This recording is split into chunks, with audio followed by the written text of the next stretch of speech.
Saya coba mulai. Bismillahirrahmanirrahim. Assalamualaikum warahmatullahi wabarakatuh. Waalaikumsalam Alhamdulillah Rabbil warahmatullahi Alamin. Wassalatu wassalamu ala asrofil anbiya wa mursalin wa ala alihi wa sahbihi ajmain amma ba'd. Segala puji bagi Allah Tuhan seluruh alam. Semoga salawat dan keselamatan tercurahkan selalu pada Nabi dan Rasul terbaik kita Muhammad SAW beserta keluarganya dan para sahabatnya. Eh, Baik para jamaah sekalian, sebelumnya terima kasih banyak sudah bisa bergabung kembali bersama kita Badan Dakwah Islam PT Dongki Snoro LNG dalam kajian Ramadan. Dan untuk kajian kali ini akan diisi oleh Ustadz Abdurrahman Dani. Ustadz Abdurrahman Dani merupakan dai asal Jember yang ahli di bidang Tibun Nabawi.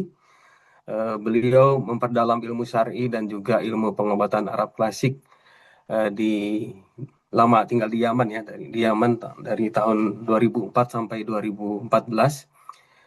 Dan beliau juga pernah membuka klinik kesehatan di Yaman untuk masyarakat setempat. Dan saat ini semenjak 2014 beliau sudah kembali ke Indonesia dan fokus dengan dakwah Islam Tibun Nabawi dan pengobatan tradisional Arab klasik ya. Eh, Insya Allah tema kajian kali ini adalah darahmu menentukan kesehatanmu. Eh, Kajian ini insya Allah kalau Ustadz berkenan akan berlangsung kurang lebih 1 jam dan mungkin 10 menit sebelumnya kita bisa tanya jawab Ustadz.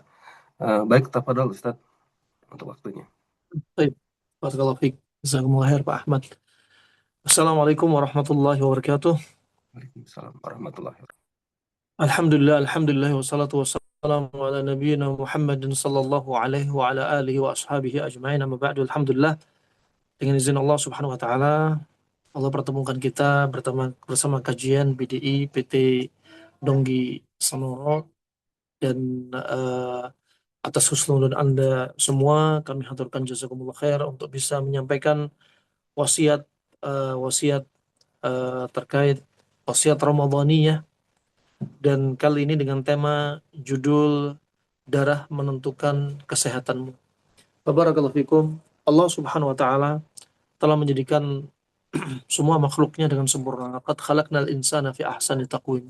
Sungguh kami telah ciptakan manusia dengan sempurna ciptaan. Baik apa? Ahsanus surah wa ahsanul qamah. Sempurna dari sisi anatomi, sempurna dari sisi fisiologinya. Juga sanallahilladzi atqana kulla syai'. Allah Subhanahu wa taala menciptakan segala sesuatu itu betul-betul enggak dalam keadaan tanggung, betul-betul diitqankan, ya. Juga Allah berfirman dalam surat Az-Zariyat ayat 20-21, fil ardi ayatun lil mukminin wa fi anfusikum afala tubsirun. Dan di bumi Allah jadikan tanda-tanda kekuasaan kami, dan pada diri Anda tadabburi diri Anda. Allah juga berfirman dalam surat Fussilat ayat 53, sanurihim ayatina fil afaqi wa fi anfusihim hatta yatabayyana lahum annahu al-haq. Kami akan pertontonkan di semua wilayah kekuasaan kami pada diri kalian, juga pada diri kalian, sampai kalian mengetahui Al-Quran itu alal haq. Al-Quran alal haq. Subhanallah, Allah sebutkan terkait urusan darah tak luput dengan jantung. Ya, Allah sebutkan dalam firman-Nya dalam Al-Quran 132 kali Allah sebutkan terkait dengan jantung. 132 kali Allah sebutkan terkait dengan jantung. Juga demikian disebutkan tentang peredaran darah, terkait peredaran darah. Ada kadang disebutkan dalam hadis, kadang disebutkan dalam ayat, di antara dalam firman Allah Subhanahu wa taala, "Wa nahnu aqrabu ilaihi min hablil warid." Dan disebutkan di sini al-warid. Di sini al-warid adalah termasuk vena, yaitu katakan vena jugularis, vena yang ada pada leher. Kemudian ada juga di antaranya disebutkan ada dalam hadis seperti kata-kata terkait pembuluh darah aorta jantung, ya, terkait pembuluh darah aorta jantung, dikenal dengan istilah yaitu abhari. Ketika disebutkan sahabat Nabi SAW namanya Bishr, ya. Dia meninggal ketika makan bersama Nabi SAW, dalam momen makan pada paha kambing yang sudah diracuni oleh Zainab bintul Harith, wanita Yahudi, ya. Ya. Kemudian beliau SAW berwasiat agar menghentikan makan daging kambing. Disebutkan dokter yang hidup di masanya bahwasanya dikatakan abharnya beliau, yaitu pembuluh darah aorta beliau sudah pecah. Takot taat, takot taat.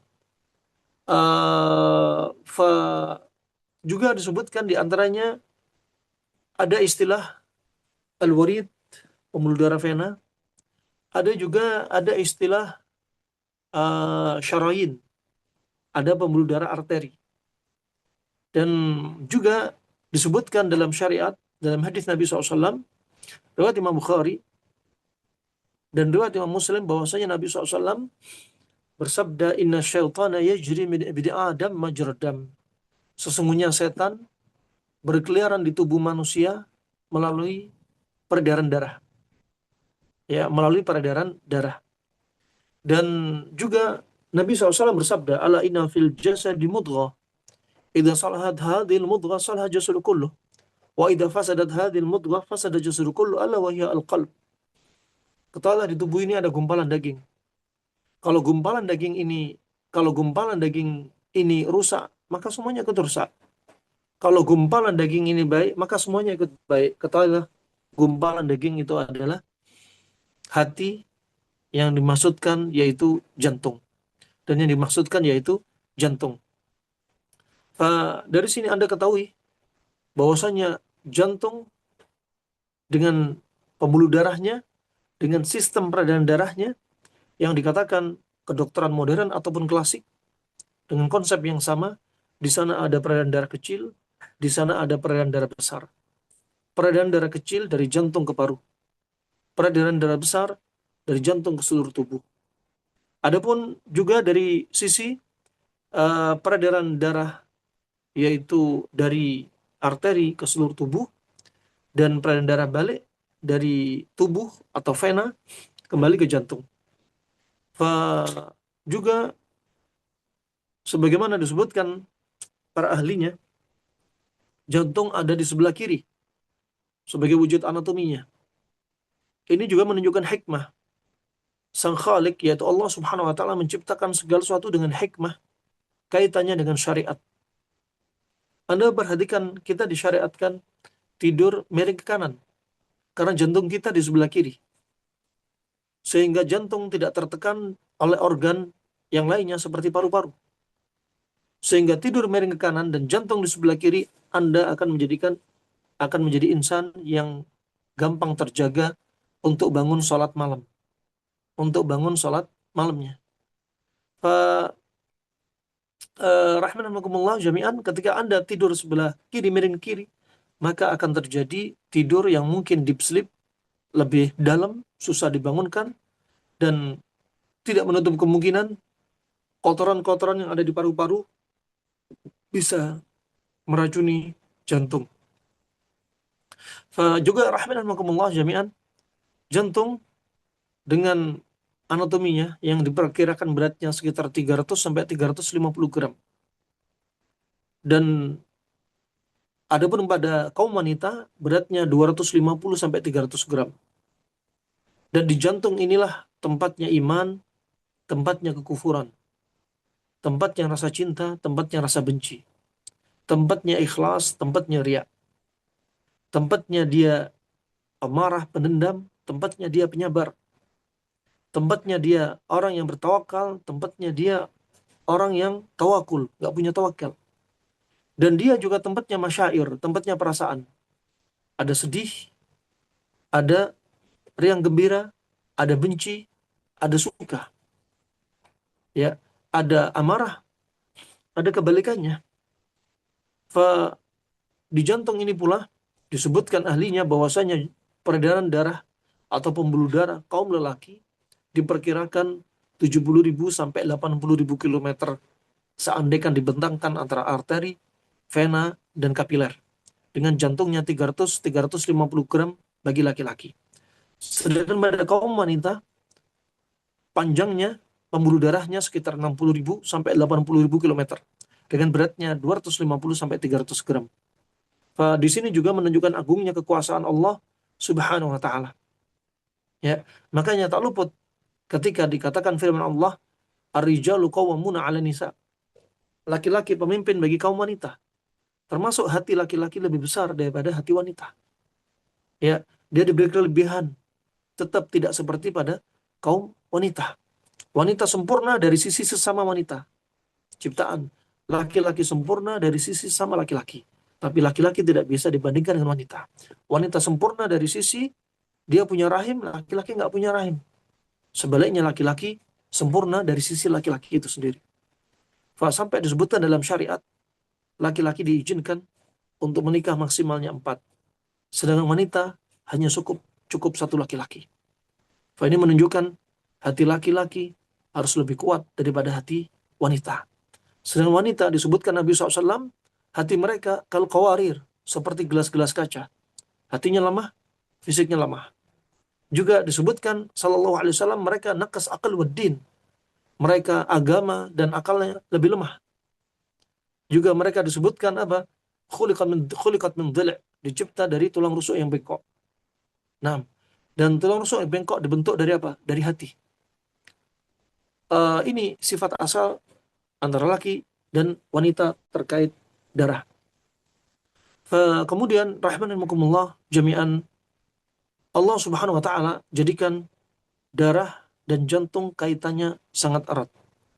Darah Anda bakal rusak dan itu ada yang menentukan. Semua atas takdir Allah, siapa sehat dan sakit. Tapi kita lah yang menjerumuskan diri pada sebab. Kalau ada orang yang sakit, jangan mengatakan atau menyalahkan takdir, tapi salahkan diri kita sendiri. Allah Subhanahu wa taala telah berfirman, ma asabaka min hasanatin fa min Allah wa ma asabaka min sayyi'atin fa min nafsik. Apa-apa yang menimpa dirimu dari kebaikan, nikmat, maka itu nisbatan kepada Allah. Tetapi ketika engkau dapati malapetaka, musibah, bencana, penyakit, maka nisbatkan karena perbuatan tangan kamu sendiri. Wa ma asabaka min musibatin fa bima kasabat aydikum wa ya'fu an katsir. Itu karena dosa kita. Rahmanakumullah jami'an, terkait hati juga menunjukkan pentingnya antara hati yang namanya jantung sebagai pompa, dia sebagai markasnya, dan peredaran darah sebagai tempat jalurnya untuk transportasi darahnya. Ini sangat penting, akan memengaruhi kesehatan Anda, baik kesehatan psikis ataupun fisik, termasuk terkait dengan kasus non medis. Kenapa? Karena setan juga menjadikan tempat transportasi dia adalah darah. Inna syaitana yajri min ibni Adam majrad dam. Peredarannya adalah darah. Ketika Anda menjadikan hati Anda hati yang sakit dan keras, yang disebabkan karena perbuatan maksiat, yang disebabkan karena kesyirikan, karena dosa, karena keharaman yang dia konsumsi atau dia lakukan, karena melalaikan dari zikrullah, ya karena jauh dari ketaatan Allah dan lebih banyak mendatangi maksiat, maka hati bakal sakit. Sakitnya hati ini akan menentukan kondisi fisik Anda juga. Nah, ketika sakit terkait iman, maka fisik kita bakal sakit. Dan rata-rata penyakit di antaranya disebabkan karena dosa. Disebabkan karena dosa. Adapun yang memang Allah jadikan penyakit pada seseorang, tak ada kaitannya sama dosa, tapi untuk mengangkat derajat dia. Seperti contohnya para nabi dan rasul, yang mereka maksum. Nabi Ayub alaihissalam, Nabi Yakub alaihissalam, Nabi Yunus alaihissalam yang dimuntahkan dari perutnya ikan paus yang dia lemah. Nabi Yakub yang matanya buta, sedih lebih dari 30 tahun, diperkirakan buta sekitar 6 tahun. Nabi Ayub alaihissalam sekitar 18 tahun mengalami penyakit kulit. Ini tak ada kaitannya dengan dosa mereka, tapi Allah angkat derajat mereka. Kemudian rahmanakumullah, barakallahu fikum, terkait dengan dosa Allah timbulkan penyakit. Sebagaimana Allah berfirman, "Wa ma asabakum min musibatin fabima kasabat aydikum wa ya'fu an katsir." Dosa akan menyebabkan kita dapat musibah, imma bencana, imma penyakit. Allah juga berfirman, "Kalla bal rana ala qulubihim ma kanu yaksibun." Sekali-kali tidak. Dosa itu akan menimbulkan racun pada hati kita. Kalau kita sudah teracuni, maka kita bakal sakit. Kalau hati ini sudah rusak, tubuh ikut rusak. Jantung ini rusak, tubuh ikut rusak. Nah, juga demikian. Darah ini bakal kotor, jantung bakal lelah, juga karena diri kita. Ima karena masalah dosa, ima psikis, ima makanan, ima karena kita nggak amanah. Karena tubuh ini punya hak untuk diistirahatkan, ternyata kita nggak istirahat, sering begadang. Ya, Allah timbulkan penyakit seperti apa? Gagal jantung, gagal ginjal, darah kental, ya, dan muncul penyakit-penyakit yang lainnya. Mereka tak sadari mereka menjerumuskan diri pada penyakit. Gara-gara psikis, ternyata efek sedih berkepanjangan, efek amarah dan dendam menyebabkan darah itu kental, kotor, pekat. Tak heran, kadang ada orang yang mengeluhkan susah tidur di malam hari. Susah tidur di malam hari. Yang harusnya tubuh kita, tak ada lisya, tubuh kita mengeluarkan hormon, katakan serotonin, tetapi pada lisya, tubuh kita mengeluarkan adrenalin dan kortisol, sehingga jadilah insan yang susah tidur. Efeknya bisa karena makanan yang salah, efeknya bisa karena psikis dia yang bermasalah. Kemudian, rahimahullah jami'an, juga ada yang perlu diperhatikan ketika Anda sering begadang, tidur, darah pun bakal rusak. Kolesterol bisa naik, ternyata juga disebabkan gara-gara begadang. Efek dari pencernaan yang tidak diistirahatkan. Metabolisme melemah. Ini juga jadi sebab. Nah, juga diantaranya penyebab seperti kebanyakan makan.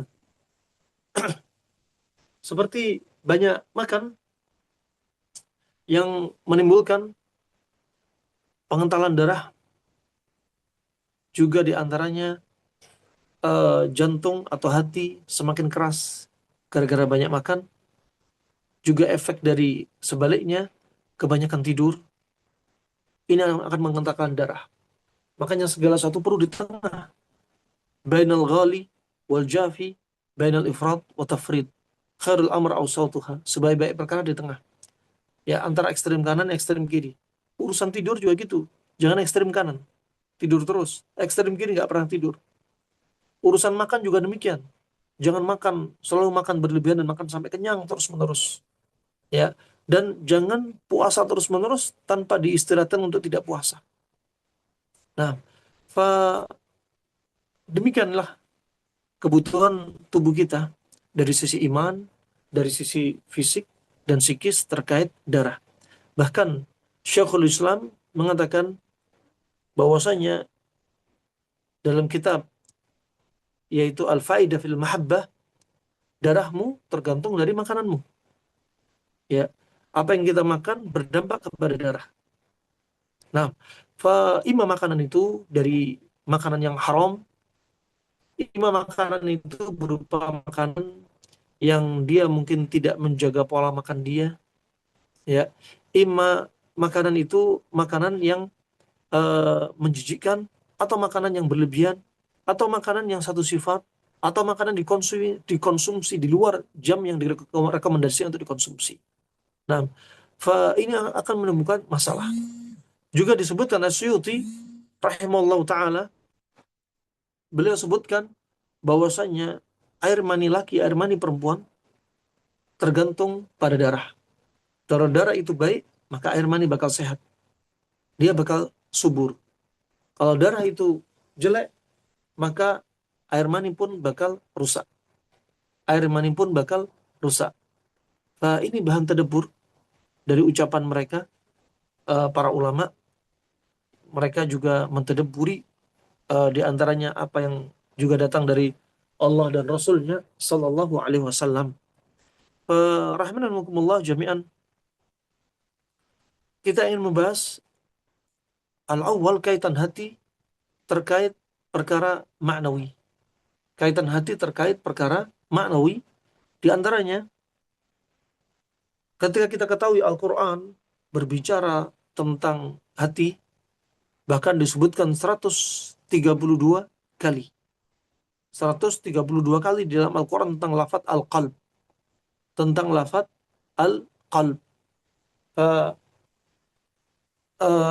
di sini menunjukkan indala ala syai', dala ala annahu fihi syai'. Juga kalau Allah sebutkan di sini berkali-kali menunjukkan apa? Pentingnya perkara tersebut. Pentingnya perkara tersebut. Yang pertama ada tadabburi antara hati dengan aktivitas kita menuntut ilmu. Hati dengan aktivitas kita menuntut ilmu. Di dalam hati atau jantung itu ada dagingnya, ada sarafnya, ya, juga ada darahnya, sel-selnya, dan di sana dia untuk menumpuk maklumat, untuk menumpuk ilmu di situ. Makanya Allah berfirman juga, lahum qulubun la yafqahuna biha. Mereka punya hati, tapi nggak digunakan untuk memahami, untuk memikir. Syekhul Islam Ibnu Taimiyah dan Ibnu Qayyim mengatakan antara hati, jantung kita dengan akal itu, dengan otak itu tempat prosesnya akal. Dan ternyata disebutkan Dr. Asim Balawi, beliau menyebutkan daya pikir di jantung atau di hati ini lebih besar daripada daya pikir yang ada di otak kita. Disitulah tempatnya akal. Disitulah tempatnya iman. Disitulah tempatnya kekufuran. Di situ tempatnya juga masyair, rasa benci, rasa cinta. Sebagaimana diteliti dari firman Allah Subhanahu wa taala, bahwasanya hati ini memiliki athar, efek terhadap apa? Khalaya ad-dimag, terhadap sel-sel yang ada di otak. Sangat pengaruh sekali. Bahkan di sini ada organ kecil sekitar 40.000 sel. Dia punya daya pikir lebih tinggi di dalam hati atau jantung ini 40 kali lipat lebih besar daripada daya pikir yang ada di otak. Dan sangat erat kaitannya antara hati dengan ilmu. Allah Subhanahu wa taala telah berfirman dalam surat At-Taubah ayat 93, "Wa taba'allahu 'ala qulubihim fahum la ya'lamun." Dan Allah mengunci hati mereka. Allah mengunci hati mereka dan mereka tidak mengetahuinya. Mereka tidak mengetahuinya. Dikunci dari apa? Dikunci dari hidayah. Dikunci dari ilmu. Maka tempatnya ilmu di sini. Ya. Juga al-qalb ada kaitannya dengan al-kadzib, dengan kedustaan. Jujur, dusta juga di hati. Sebagaimana kita ketahui bahwasanya hati itu termasuk apa? Markisnya ilmu, markisnya iman di situ, dan di situ juga tempatnya di antaranya dia jadi orang yang jujur apa mendusta.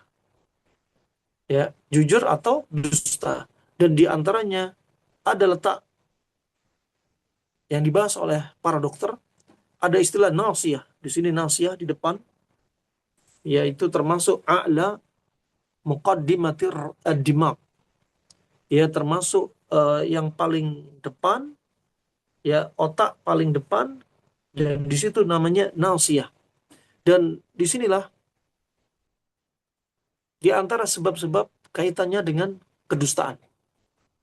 Hati dan otak ada kaitannya.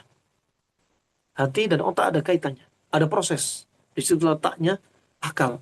Dan di antaranya mereka mentadabburi firman Allah Subhanahu wa taala dari surat Al-Fath ayat 11, yaquluna bi alsinatihim ma laysa fi qulubihim. Mereka berucap dengan ujung lisan mereka, dengan lidah mereka, lisan mereka. Tapi apa? Bukan dalam hati mereka. Ada yang memisalkan hati ini layaknya seperti panci dan lisan ini seperti gayungnya. Ketika Anda berucap, nggak ada dalam hati, seolah Anda mengambil sesuatu yang kosong dalam gayung. Ketika Anda istighfar, tapi nggak dalam hati, istighfar Anda kosong. Ketika Anda mengatakan ikhlas, tapi nggak dalam hati, tapi itu hanya ucapan saja. Ketika Anda mengatakan jazakallah khair, hanya di ujung lisan, tapi nggak dalam hati, seperti sesuatu yang ringan. Seperti tidak digayung di dalam hatinya. Mereka mengucapkan ya yang tidak ada dalam hatinya. Juga lisan inilah yang ada gerakan antara lisan dengan dimak, otak, terkait dengan nasihah. Ya, oleh karena itu Allah sifati nasihah dengan firman-Nya dalam surat Al-Alaq ayat 16, nasiyatin kadzibatin khati'ah. Nasiyah yaitu otak bagian depan. Kadzibah, kedustaan dari situ. Khati'ah, dia banyak dosa, banyak salah dari situ. Makanya sangat erat kaitannya. Hati dengan organ-organ, termasuk yang kaitannya dengan otak, yang mereka katakan di situ letaknya akal antara hati dan otak. Dan di hati pula munculnya rasa takut. Ya, munculnya rasa takut. Sebagaimana Allah sebutkan dalam surat Al-Anfal ayat kedua, innamal mu'minuna alladhina idza dzukirallahu wajilat qulubuhum wa idza tuliyat 'alaihim ayatuhu zadatuhum imana wa 'ala rabbihim yatawakkalun. Dan sungguhnya orang-orang yang beriman, mereka kalau disebutkan tentang Allah Subhanahu wa taala, hati mereka bergetar. Dan kalau dibacakan ayat-ayatnya, imannya bertambah. Dan hanya kepada Allah lah mereka bertawakal. Allah juga berfirman dalam surat Al-Hasyr ayat yang kedua, wa qadhafa fi qulubihimur ru'b, dan Allah lemparkan kepada hati mereka rasa takut. Nah, rasa takut. Di sini ada masyair. Ya, disitulah ya dia bakal merasa dia bahagia, dia sedih, dia takut, dia berani, dia benci, dia cinta, dia imannya sedang kuat, imannya sedang lemah. Ini fungsi dari hati. Fungsi dari hati. Fa rahimanallahu jami'an, eh, juga di hati ini tempatnya diuji. Sebagaimana di hati ini tempatnya dia apa? Mengingat di hati. Juga tempat berpikir, lahum qulubun la yafqahuna biha. Mereka punya hati tapi nggak digunakan untuk memahami, memikir. Allah berfirman dalam surat Ali Imran ayat 156, waliyabtaliyallahu ma fi sudurikum waliyumahhisa ma fi qulubikum wallahu alimun bidzatis sudur. Allah tahu apa yang ada di dalam dada. Ya, Allah akan coba mereka dengan apa yang ada di dalam hati mereka.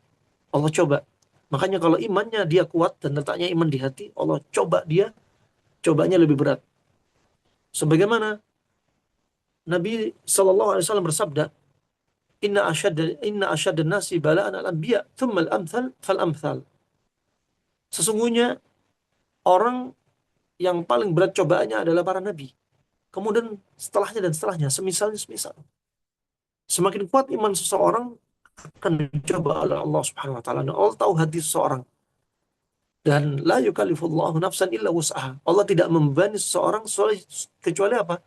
Sesuai dengan kemampuannya. Dan kemampuan seseorang, Allah tahu hati mereka. Allah tahu isi hati mereka. Dan Allah tahu apa yang disembunyikan dalam hati, apa yang ditampakkan. Allah Subhanahu wa taala berfirman, wa asirru qaulakum aw ijharu bihi innahu alimun bidzatis sudur. Allah tahu betul. Mau nampak ditampakkan melalui lisan, melalui gerakan, atau tak ditampakkan, Allah mengetahui isi hati kita. Ya'lamu kha'inatal a'yun wa ma tukhfi sudur. Allah mengetahui pandangan mata yang berkhianat dan apa yang disembunyikan di dalam hati. Juga disebutkan dalam surat Ar-Ra'd ayat 28, Allah berfirman, alladzina amanu wa tatma'innu qulubuhum bidzikrillah, ala bidzikrillah tatma'innul qulub. Dan mereka orang-orang yang beriman, hati mereka tenang dengan mengingat Allah Subhanahu wa taala. Ketahuilah, dengan mengingat Allah Subhanahu wa taala, hati itu bakal tenang. Hati itu bakal tenang. Dan ketahuilah, induk dari zikir adalah Al-Qur'an. Sekarang kita bahas, kita ringkas, apa kaitan darah menentukan kesehatan Anda? Tak luput dengan hati. Dan hati atau jantung ini dipengaruhi dengan dengan urusan iman kita, maksiat kita, dosa kita, urusan dengan psikis. Kalau ada menjadi pendendam, pemarah, ya bayangkan darah ikut kental dan pekat. Nah, ketika menyebar ke seluruh tubuh, timbul stagnasi peredaran darah, saat itu muncul penyakit. GFR menurun, fungsi ginjal menurun, terjadi pembengkakan jantung, terjadi kebas, kesemutan, sumbatan sehingga timbul tumor dan kanker. Kemudian juga timbul kencing manis, asam urat, kolesterol, dan sebagainya. Makanya kalau hati ini baik, semuanya baik. Kalau hati ini rusak, semuanya rusak. Ketahuilah, gumpalan daging itu adalah jantung atau hati. Yang dimaksudkan hati di sini bukan liver, tapi jantung. Anda perhatikan ketika dia melakukan dosa, maka hati sakit. Ketika hati sakit, semua organ bakal sakit. Ketika dia melakukan dosa terkait iman, hati pun sakit. Ketika terkait dengan fisik, katakan ada seseorang yang biasa menyiksa jantung dia dengan makanan, minuman. Katakan dia minum minuman yang memforsir kinerja jantung di waktu jantung sudah lelah. Katakan di waktu detox, katakan di pagi hari, sudah lelah. Dia mengkonsumsi minuman yang tambah memperlelah jantung. Dia sudah menzalimi jantung. Ketika jantung waktunya istirahat, katakan jam 8 sampai jam 4 pagi, di jam negeri kita, sedang istirahat, Anda paksa dia begadang tiap hari. Anda makan minuman yang memaksa jantung terus memompa, maka pada saat itu jantung bakal sakit. Yang tadinya beratnya 300-350 gram menjadi 1 kilogram. Jantungnya wanita 250 sampai 300 gram jadi 1 kilogram. Nah ini apa? Karena kesalahan seseorang. Kesalahan dia. Memforsir jantung. Juga demikian, ketika jantung Anda dipenuhi dengan amarah, atau sebaliknya sedih, Anda memforsir jantung Anda. Bahkan, seorang sahabat mengajarkan doa, Allahumma ini a'udzubika min zawjin tushayyibuni qabla al-masyib. Ya Allah, jauhkan aku ya Allah dari istriku yang membuatku tua sebelum masanya. Ini menunjukkan kesedihan berdampak kepada fisik. Tua jantungnya, tua organnya, rambutnya beruban, kulitnya keriput, ya, dia serasa tua lebih cepat. Sebaliknya juga demikian, kadang ada kaum wanita yang bikin stres oleh suaminya. Dia juga tua lebih cepat. Juga kisahnya Nabi Yakub alaihissalam.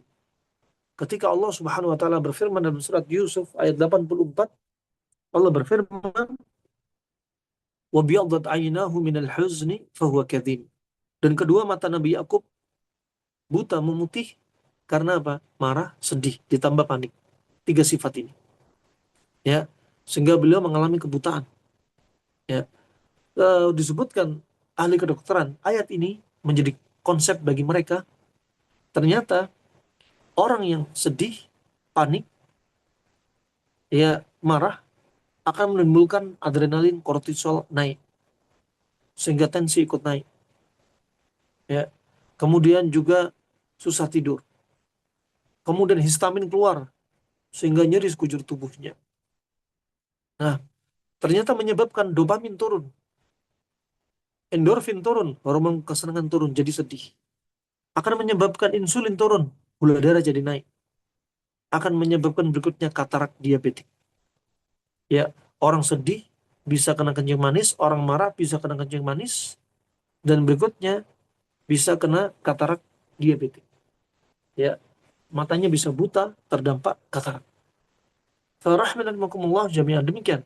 Hati ini bakal sakit juga ketika masalah psikis menumpuk pada diri dia.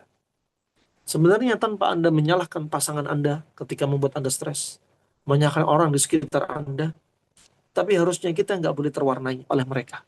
Kita punya Allah, kita punya tawakal. Ya, ketika kita sedih, Anda lihat doa kesedihan rata-rata apa? Rukun la ilaha illallah yang ada, an-nafyu wal itsbat. Contoh, ketika Nabi Yunus dalam perut ikan paus, beliau banyak membaca doa la ilaha illa ant subhanak inni kuntu minadh dhalimin. Nah, doa kesedihan. Seperti juga dalam riwayat Abi Daud dihasankan Syekh Albani, Allahumma rahmatika arju wa la takilni li nafsi tarfata ainin wa aslih li sya'ni kulli la ilaha illa ant. Ya Allah, rahmatmu aku harapkan. Jangan biarkan diriku sekejap mata pun. Perbaikilah semua urusanku. Tidak sembahan yang berhak disembah kecuali Engkau. Nah, ini contoh. Lihat, sebenarnya kita nggak perlu terwarnai. Ketika Anda jadi pemarah, diingatkan, kul mutu bighaidikum. Matilah kalian karena amarah kalian. Ayat ini konteksnya, asalnya, untuk Nabi SAW mengatakan kepada mereka, ahlul kitab dan orang munafik, matilah kalian karena amarah kalian, dendam kalian, hasad kalian kepada kaum muslimin. Tapi kenyataannya ketika kita jadi insan yang gampang marah, ya, maka kita bisa bikin cepat mati. Kita sendiri yang menyerumuskan diri pada sebab.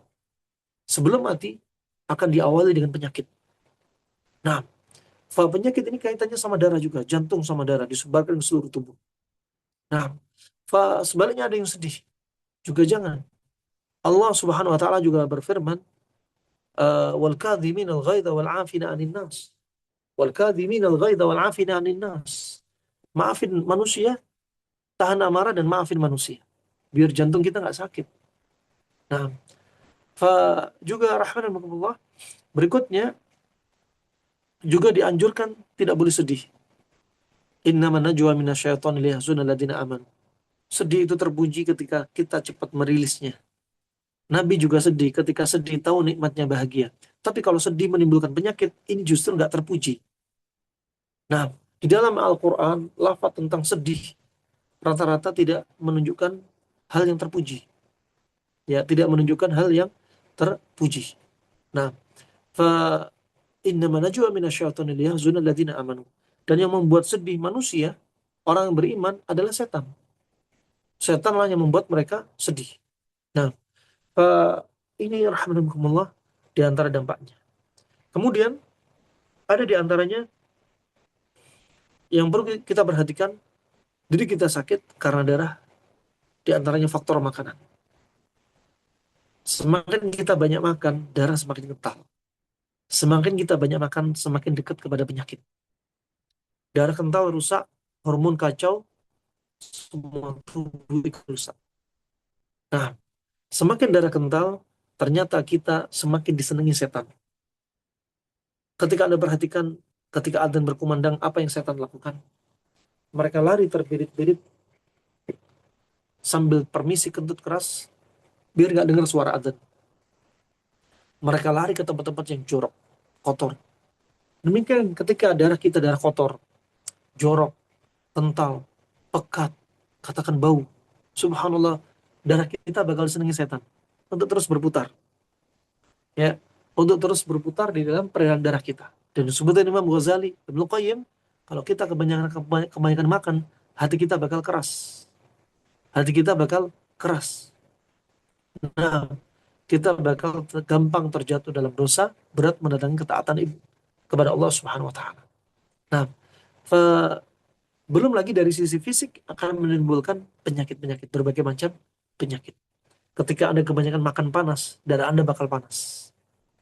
Nah, darah Anda bakal panas. Penyakit yang muncul juga potensi panas. Ketika Anda kebanyakan dingin-dingin, darah Anda dingin. Penyakit yang muncul pun bakal bersifat dingin. Bakal bersifat dingin. Oleh karena itu, terkait dengan darah, karena ada 4 unsur yang dibahas oleh orang Yunani dan orang Arab, Damawiyah, Sodawiyah, Balghamiyah, dan Safrawiyah. Damawiyah terkait dengan darah. Disebutkan Ibnu Qayyim, ketika Anda ada masalah dengan darah, maka obatnya adalah darahnya dibersihin. Dari sisi darah dibersihkan, dengan dibuang darah itu, ima dengan terapi bekam, ima fasdu, ima donor darah jika Anda masih diterima di PMI. Kalau nggak di PMI, nggak diterima, karena tensi tinggi, HP tinggi, trombosit tinggi, kolesterol tinggi, asam urat tinggi, gula darah tinggi, kekentalan darah tinggi, ya selepas kena penyakit, ya maka darah Anda nggak diterima, tapi harus dibuang. Dan dari sisi membersihkan darah dengan menghentikan penyebab. Kalau Anda kebanyakan makan panas, hentikan makan panas, tambah pendinginnya atau netralnya. Nah, atau Anda hentikan ketika darah Anda kental, stop penyebab pengental darah. Ya, bahkan disebutkan para ulama di masa silam satu kebodohan ketika seseorang berobat dari satu penyakit tapi tetap mendatangi, ada di antara kita minum obat pengencer darah tapi dia tetap konsumsi pengental darah. Ini satu kebodohan. Harusnya Anda stop obat pengencer darah dengan syarat stop penyebab pengental darah. Pabrik membuat obat pengencer darah bagi mereka yang belum move on dari penyebab pengental darah. Nah, ini yang jadi pembahasan harusnya. Jadi stop pengental darah seperti kebanyakan tepung, banyak roti, gula, garam, ya, juga termasuk kebanyakan santan, kebanyakan daging sapi, ya. Disebut dalam Muqayyim, daging sapi itu mengentalkan darah. Makanya penetralnya adalah gajihnya. Kalau Anda takut dengan gajihnya, ada penawaran yang lainnya dari apa? Zanjabil, jahe, kemudian filfil, merica, kemudian dorong sini, kayu manis, atau korungful, cengkeh, ya, atau thum, bawang putih. Coba, ada solusi, banyak solusi. Ini rahmani rahmakumullah jami'an. Darah kalau kotor dari sisi iman, kotor dari sisi penyebab makanan atau pola tidur kita yang salah, atau kita jarang gerak, kita tidur terus, ya, dan apalagi ditambah kasus non medis akan menimbulkan penyakit. Dari mana penyakit Anda bermunculan? Sebabnya medis apa non medis? Karena fisik apa psikis? Karena kurang istirahat atau kebanyakan tidur, darah Anda akan pengaruh. Hippocrates mengatakan, you are what you eat. Apa yang kau makan, dirimu seperti cerminan makananmu. Demikian darah kita. Apa yang kita makan, darah kita akan berpengaruh. Nah, banyak sekali kasus kami dapati janin nggak berkembang. Ujung-ujungnya asalnya apa? Kebiasaan makan si ibu yang nggak baik. Ketika darah dibersihkan melalui makanannya, dikeluarkan darahnya, janin bisa berkembang. Ketika kasus contoh, ibu hamil trimester ketiga mengalami eklamsi sampai kejang-kejang, tensinya tinggi, sampai mengancam keselamatan si janin. Ternyata sebabnya apa? Lagi-lagi darah. D-dimernya 1500, pengentalan darah tinggi banget. Belum asam uratnya, kolesterolnya, gula darahnya, belum lagi penyakit yang lainnya. Ternyata menyebabkan apa? Masalah pada si ibu hamil. Kalau Hippocrates mengatakan you are what you eat, maka kami katakan untuk ibu hamil, you and your fetus are what you eat. Engkau wahai ibu hamil dan janinmu tergantung makananmu. Demikian pula ketika lahiran, efek dari darah akan menyebabkan air ketuban pun kotor, jorok, hijau, coklat. Dan ketika sudah lahiran, ya akan berdampak air susu ibu nggak keluar. Ternyata efek dari darah. Disebutkan Syekh Shalih Al Fauzan, ketika wanita masa usia subur dan dia nggak hamil, maka darah itu dibuang lewat haid. Ketika dia hamil, maka darah itu nggak buang, nggak ada haid, tapi darah itu jadi nutrisi bagi si janin. Ketika sudah lahiran, ada nifas, tapi bukan haid, darah itu menjadi apa? Air susu ibu. Menjadi air susu si ibu. Nah, maka dia sebagai unsur yang penting di dalam tubuh kita. Kita yang menentukan sehat sakit kita terkait juga urusan kita bagaimana jantung dan darah kita. Nah, wallahu alam bisawab, itu yang bisa kami sampaikan. Kajian singkat ini kita kembalikan kepada Pak Ahmad Nur Rahman. Baik, syukran Ustadz atas materinya. Mungkin ada waktu sebentar. Kalau bagi teman-teman yang ingin bertanya, dipersilakan.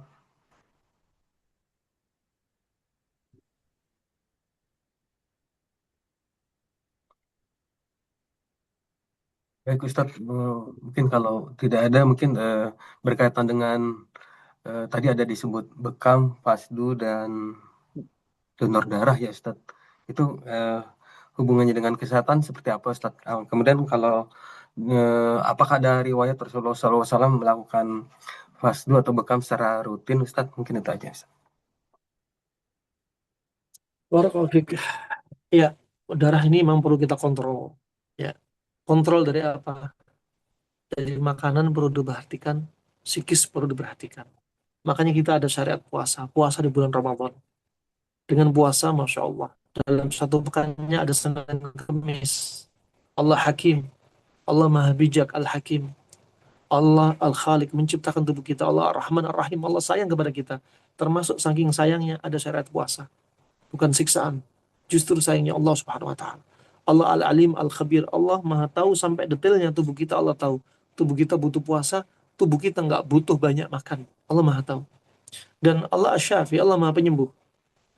Ya, termasuk dengan syarat ini untuk menyembuhkan diri kita, baik penyakit hati, penyakit fisik, ya, medis non medis. Nah, kalau Anda perhatikan dengan puasa kita saatnya, apalagi Ramadan, dalam satu pekan Senin Kemis, dalam satu bulan ada Ayyamul Bid. Ya, tata cara beda-beda. Durasi 7 hari puasanya Senin Kemis terpisah. Durasi satu bulan puasanya Ayyamul Bid. 3 hari tengah bulan berturut-turut. Durasi satu tahun, ya, karena satu tahun durasinya puasa Ramadan sebulan penuh. Walaupun nggak pas di tengah bulan, dia ada di bulan ke-9 Hijriah. Dan di situ satu bulan berturut-turut bagi yang nggak ada udzur, wajib bagi dia untuk puasa terus menerus. Dan di sini untuk mengontrol darah kita juga, ya, dengan membiasakan makan secukupnya sampai tulang punggung tegak, nggak harus makan sampai kenyang. Kalau pengen nambah lagi, sepertiga untuk makanan, sepertiga minuman, sepertiga untuk nafas. Nah, ini kata Ibnu Qayyim kebutuhan makan primer dan sekundernya umat Islam, kata Ibnu Qayyim rahimahullah taala dari hadis Al-Miqdam bin Ma'di Karib. Juga untuk mengontrol di antaranya berbekam. Hadis tentang bekam, dianjurin kita berbekam di waktu-waktu seperti tanggal 17, 19, 21 Hijriah. Ini bekam yang membedakan dengan bekam-bekam ala Cina, ala Yunani. Yang Cina sudah menemukan bekam sekitar 3.500 tahun sebelum Masehi. Sedangkan Nabi SAW, ya, ketika Nabi Isra Mi'raj, saat itulah para malaikat berwasiat kepada Nabi, muru ummatak bil hijamah. Ya, muru ummatak bil hijamah, anjuran bekam dari para malaikat. Tapi ada waktu yang disebutkan di situ pilihannya 17, 19, 21. Nah, ini nggak disebutkan dalam pengobatan yang lainnya. Ini juga ada rahasia dan hikmah. Kenapa? Ternyata di waktu tengah bulan tersebut adalah waktu saat darah yahij. Darah itu naik, mendidih ke permukaan kulit. Ini bedanya. Kalau bekam paling bagus dilakukan kapan? Dilakukan ketika tengah bulan, pekan 2, pekan 3. Nggak direkomendasi kata Ibnu Qayyim pekan 1 dan pekan keempat. Kenapa? Darah jauh dari permukaan kulit. Ya, darah jauh dari permukaan kulit. Ini hikmahnya. Dan di antaranya beda antara bekam, fasdu dan donor. Ya, adapun bekam kelebihannya adalah darah yang keluar adalah hanya darah kotor. Beda dengan fasdu. Kalau fasdu dan donor semua ikut keluar, bersih, kotor ikut keluar. Nah, juga kalau kita perhatikan di sini kaitan sama makanan. Kalau apalagi makanan seseorang nggak dijaga, maka potensi darah bakal kental. Anda mengetahui darah itu kental, pekat, Anda bisa melihat dari pertama di antaranya dari apa? Anda sering merasakan kebas, kesemutan, sering kelingan, sering ngantuk, ya. Kemudian juga kadang timbul benjolan-benjolan, ya. Ini mulai ada pengentalan darah, apalagi ketika hasil lab sudah menunjukkan asam urat tinggi, kolesterol tinggi, D-dimer tinggi, LED-nya juga, ya, gula darahnya juga tinggi. Maka ini sebagai alarm bagi Anda. Tiba-tiba ada yang kena masalah seperti silent killer. Nggak ada keluhan apa-apa, tiba-tiba kena stroke hemorrhagic. Stroke sampai pecah pembuluh darah. Na'udzubillah. Wah, ini efek-efek yang perlu apa diwaspadai efek dari darah. Wallahu a'lam bishawab.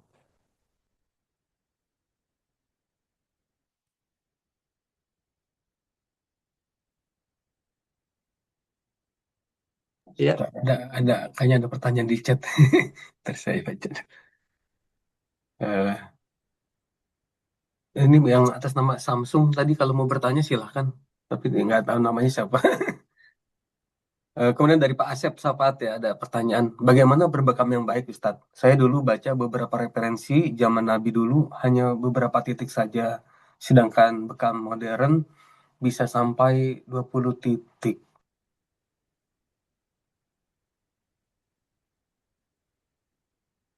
Nah, tak mengapa, bekam beberapa titik tak mengapa.